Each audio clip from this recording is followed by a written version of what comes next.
شو کی تیاریوں میں مصروف اور دبئی کے شیخ مندروں کی تعمیر اور پوجا پاٹ کا حصہ بن رہے ہیں۔ یقیناً یہ قیامت کی نشانی ہے جس کے بارے میں رسول اللہ صلی اللہ علیہ وآلہ وسلم نے ارشاد فرمایا کہ قیامت اس وقت تک قائم نہ ہوگی جب تک میری امت کے قبائل مشرکین سے نہ مل جائیں اور جب تک میری امت کے قبائل بتوں کی عبادت نہ کریں۔ تو کیا وہ وقت آن پہنچا ہے جس کے بارے میں رسول اللہ صلی اللہ علیہ وآلہ وسلم نے پیشگوئی فرمائی تھی کہ قریب ہے کہ دیگر قومیں تم پر ایسے ٹوٹ پڑیں گی جیسے کھانے والے پیالوں پر ٹوٹ پڑتے ہیں۔ تو ایک کہنے والے نے کہا کیا ہم اس وقت تعداد میں کم ہوں گے؟ آپ صلی اللہ علیہ وآلہ وسلم نے فرمایا کہ نہیں، بلکہ تم اس وقت تعداد میں زیادہ ہوں گے، لیکن اللہ تعالیٰ تمہارے دشمن کے سینوں سے تمہارا خوف نکال دے گا اور تمہارے دلوں میں وہم ڈال دے گا۔ تو ایک صحابی نے عرض کیا یا رسول اللہ صلی اللہ علیہ وآلہ وسلم وہم کیا چیز ہے؟ آپ نے فرمایا یہ دنیا کی محبت اور موت کا ڈر ہے۔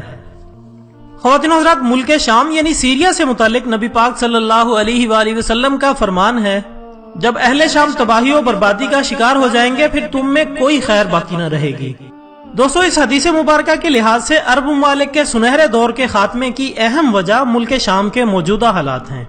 گویا حالیہ دنوں میں نبی پاک صلی اللہ علیہ وآلہ وسلم کی ایک اور پیشگوئی کی علامت ظاہر ہو رہی ہے یا ہو چکی ہے۔ یاد رکھیں کہ ملک شام سے متعلق اسرائیل، روس، ایران اور امریکہ جو بھی جھوٹے بہانے بنائے، لیکن ان سب کا اصل ہدف جزیرۃ العرب ہے، کیونکہ کفار کا عقیدہ ہے کہ دجال ایک مسیحا ہے۔ اس وجہ سے یہ لوگ دجال کے انتظامات مکمل کر رہے ہیں۔ اس مقصد کے لیے انہیں عرب کنٹریز میں عدم استحکام پیدا کرنا ہے، کیونکہ ملک شام پر یہود و نصارہ قبضہ کرنا چاہتے ہیں، اور دوستو یہ امام مہدی علیہ السلام کے ظہور سے قبل ہو کر رہے گا۔ چنانچہ بیان ہوتا ہے کہ آخری زمانے میں جب مسلمان ہر طرف سے مغلوب ہو جائیں گے، مسلسل جنگیں ہوں گی اور شام میں بھی عیسائیوں کی حکومت قائم ہو جائے گی۔ علماء کرام سے سنا ہے کہ سعودی عربیہ، مصر اور ترکی بھی باقی نہیں رہیں گے۔ ہر جگہ کفار کے مظالم بڑھ جائیں گے اور امت آپسی خانہ جنگی کا شکار رہے گی۔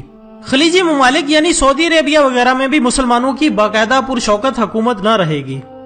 خیبر جو سعودی عربیہ میں مدینہ المنورہ سے 170 کلومیٹر کے فاصلے پر ہے، اس کے قریب تک یہود و نصارہ پہنچ جائیں گے اور اس جگہ تک ان کی حکومت قائم ہو جائے گی۔ بچے کھچے مسلمان مدینہ المنورہ پہنچ جائیں گے اور اس وقت حضرت امام مہدی علیہ السلام مدینہ المنورہ میں ہوں گے۔ دوستو، دوسری طرف دریائے تبریہ بھی بڑی تیزی کے ساتھ خشک ہو رہا ہے۔ اس دریا کے بارے میں کہا جاتا ہے کہ یہ امام مہدی علیہ السلام کے ظہور سے قبل خشک ہو جائے گا۔ اس لیے جب مشرق وسطیٰ کے حالات کو، خصوصاً مسلمانوں اور ساری دنیا کے حالات کو دیکھتے ہیں تو صاف نظر آتا ہے کہ دنیا ہولناکیوں کی طرف بڑھ رہی ہے۔ فرانس میں حملوں کے بعد فرانس اور یورپ میں بھی عالمی جنگ کی باتیں ہو رہی ہیں۔ نولی فیکٹری کے دوستو، یہاں ہندو پاک کی رنجشیں اور کشمکش کے بڑھتے ہوئے حالات سے لگتا ہے کہ اب حالات غزوہ ہند کی طرف رخ کر رہے ہیں، کیونکہ حضرت ابو ہریرہ رضی اللہ تعالیٰ عنہ سے روایت ہے کہ رسول اللہ صلی اللہ علیہ وآلہ وسلم نے ارشاد فرمایا کہ میری امت کا ایک لشکر وقت آخر کے نزدیک ہند پر چڑھائی کرے گا اور اللہ اس لشکر کو فتح نصیب کرے گا، یہاں تک کہ وہ ہند کے حکمرانوں کو بیڑیوں میں جکڑ کر لائیں گے۔ اللہ اس لشکر کے تمام گناہ معاف کر دے گا، پھر وہ لشکر واپس رخ کرے گا اور شام میں موجود عیسیٰ ابن مریم علیہ السلام کے ساتھ جا کر مل جائے گا۔ حضرت ابو ہریرہ رضی اللہ تعالیٰ عنہ نے فرمایا کہ اگر میں اس وقت تک زندہ رہا تو میں اپنا سب کچھ بیچ کر بھی اس لشکر کا حصہ بنوں گا، اور پھر جب اللہ ہمیں فتح نصیب کرے گا تو میں بھی جہنم کی آگ سے آزاد کہلاؤں گا۔ پھر جب میں شام پہنچوں گا تو عیسیٰ ابن مریم علیہ السلام کو تلاش کر کے انہیں بتاؤں گا کہ میں محمد صلی اللہ علیہ وآلہ وسلم کا ساتھی رہا ہوں۔ تو اس پر رسول اللہ صلی اللہ علیہ وآلہ وسلم نے مسکرا کر ارشاد فرمایا کہ بہت مشکل ہے۔ آنے والے ادوار بڑے پرفتن نظر آتے ہیں، اور اس سے متعلق رسول اللہ صلی اللہ علیہ وسلم نے ارشاد فرمایا تھا کہ میری امت پر ایک ایسا دور آئے گا جس میں فتنے ایسے تیزی سے آئیں گے جیسے تسبیح ٹوٹ جانے سے تسبیح کے دانے تیزی سے زمین کی طرف آتے ہیں۔ خواتین و حضرات، اپنی نسلوں کو ابھی سے تربیت اور ایمان کی فکر فرمائیں۔ موبائل کے بیجا استعمال سے، رات دیر تک جاگنے، فیشن اور یہودی انداز اپنانے سے اور نمازوں کو ترک کرنے سے روکیے، ورنہ ہم سب کے لیے آزمائش کا مقابلہ بہت دشوار ہوگا۔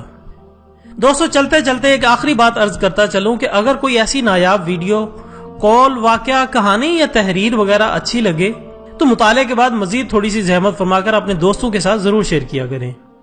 اس میں بمشکل آپ کا ایک لمحہ صرف ہوگا، لیکن ذرا سوچئے کہ آپ کی ایک لمحے کی اٹھائی ہوئی تکلیف ہزاروں لوگوں کے لیے سبق آموز ثابت ہو سکتی ہے۔